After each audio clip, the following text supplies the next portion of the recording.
সূরাটির নাম হলো সূরাতুন নাবা। কি নাম?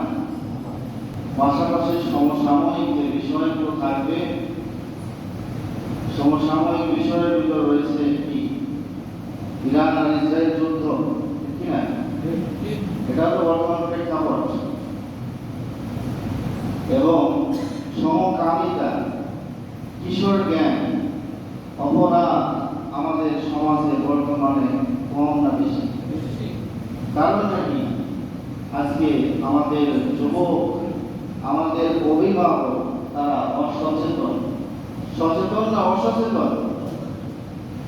বিশ্বনবী মুহাম্মদ রাসূলুল্লাহ সাল্লাল্লাহু আলাইহি ওয়াসাল্লাম বলেন, বুখারীর হাদিসের ভিতরে নবীজি জানাচ্ছেন, কুল্লুকুম রাঈন ওয়া কুল্লুকুম মাসউলুন আন রাঈয়াতিহি। সুবহানাল্লাহ। আল্লাহ নবী মুহাম্মদ রাসূলুল্লাহ সাল্লাল্লাহু আলাইহি ওয়াসাল্লাম বলেন,